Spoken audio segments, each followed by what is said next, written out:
changing your life one story at a time. This is the Chicken Soup for the Soul podcast with Editor-in-Chief Amy Newmark. Hey, it's Amy Newmark with your daily dose of Chicken Soup for the Soul inspiration. Today I'm going to talk about stepping outside your comfort zone. This is a topic that I love because I think it's so important for us to not get stuck in a rut. I know that my husband and I are always trying to push ourselves to do new things so that we won't start acting old and boring. So we do things that require us to learn new skills or go new places or do things that are slightly scary. I started acting like this around the time I turned 50. And shortly after that, I read a great story on the topic called Go 60 that Susan Tornga wrote for Chicken Soup for the Soul, Inspiration for the Young at Heart, which is a book that we put together for dynamic people over 60. When Susan turned 60, she decided that she would try 60 new things over the next year, and she would keep a diary listing all her experiences. She traveled frequently, so many of the entries in her diary involved trying new things in exotic locations. She climbed the Sydney Harbor Bridge. This sounds gross. She licked an ant in the rainforest, and she drove a car on the left side of the road in Australia. She ate pierogies in Gdansk, Poland. She toured the Hermitage Museum in St. Petersburg, Russia. She climbed a steep trail to the top of Diamond Head on the island of Oahu in Hawaii. And closer to home, she water skied on Lake Powell, took a Mexican cooking class, figured out the gas grill when her husband wasn't home, and even cranked out homemade pasta for the first time. She did something really interesting. She worked at the polls on Election Day. She started a blog, and she watched horse racing, which is something I've never done. That's on my list of new things to do. As Susan neared her 61st birthday, she had only 54 items on her list of new things, and she needed to get to 60. So she did more things. She signed up for docent training at a local museum. She sponge painted a bathroom.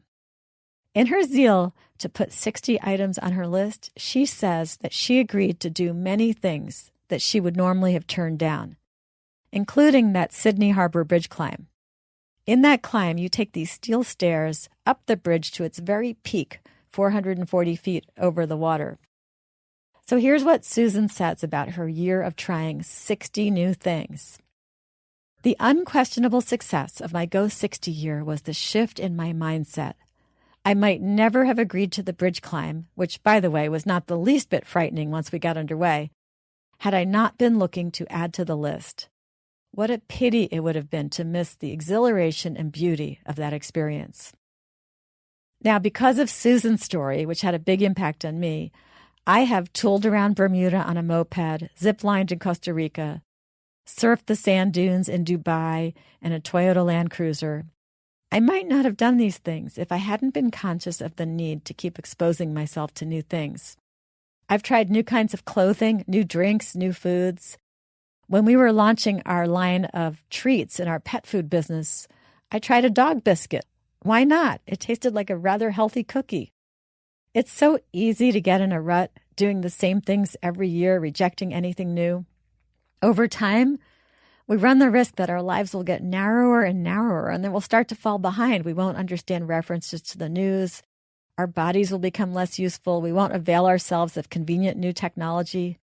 We'll be boring to ourselves and to other people. We might even lose touch with who we used to be, those vibrant, curious people we remember.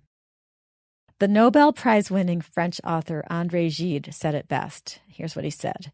It is only an adventure that some people succeed in knowing themselves, in finding themselves. There is indeed a transformational power in saying yes. In fact, you might want to just make an overall policy decision. Say to yourself, I will say yes to everything except things that are dangerous or stupid. It will make it easier. You won't even have to think about it. You'll just do a bunch of new things. You'll have an expanded world because you'll just always say yes. And then people will view you as someone who says yes, and they'll offer you even more opportunities to do new, interesting things. Now, tomorrow on Wow Wednesday, we're going to open our minds in a different way to the power of dreams to help us find things that we've lost. Thanks for joining me today for the Chicken Soup for the Soul podcast. Please share it with your friends and family members and let me know what you think. My email is amy@chickensoupforthesoul.com. Now, if you'd like more great ideas for keeping your life interesting, you can read some more tips from Chicken Soup for the Soul, Inspiration for the Young at Heart, on our website, chickensoup.com.